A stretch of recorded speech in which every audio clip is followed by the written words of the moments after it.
Hi mga kabahay! So, andito tayo ngayon sa Golden Horizon, located lamang dito sa Barangay Hugo Perez here in Trece Martires, Cavite. So, itong property na to is available for sale. So, this is Luisa model. Meron siyang balcony. This is a single attached unit. So, ito pong property na nakikita nyo is a corner unit kaya malaki po ang space ng ating lot area. Pero the actual lot area po is consists of 96 square meters and floor area of 62 square meters. So, tara, check natin ang ating property dito sa Trece Martires, Cavite. So, as you can see, meron tayo ditong parking space. Ito pong parking space natin is good for one car. Kasya po ang SUV size. Meron tayo ditong 2 to 3 meters wide setback para sa ating single or regular unit, which is meron tayong access dito via kitchen area and dining area.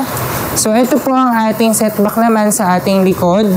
As you can see po, maluwag pa po ang space dito. Ito naman po ang ating access door papunta sa kitchen area.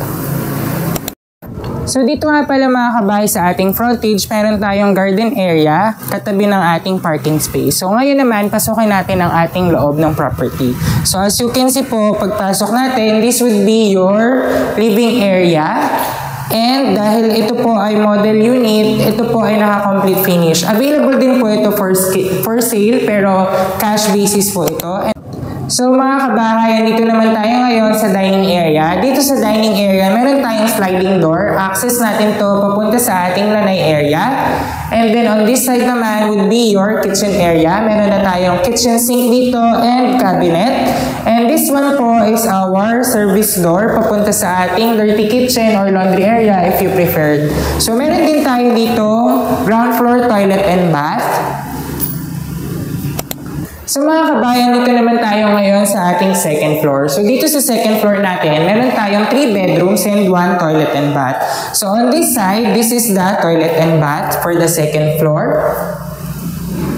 Ito naman po ang ating bedroom number 1 sa second floor, which can accommodate a single bed. Pasukin naman natin ang ating bedroom number 2. So, dito sa bedroom number 2, same as bedroom number 1, kaya niya mag-accommodate ng single bed. So, if you have 2 kids, pwede na mag-separate ng room for your kids. So, pasukin naman natin ngayon ang ating master's bedroom. So, dito sa master's bedroom, mas malaki to compare sa bedroom 1 and bedroom number 2. Kaya dito ang single to double size bed. And syempre, dito sa master's bedroom, meron tayong access going to the balcony.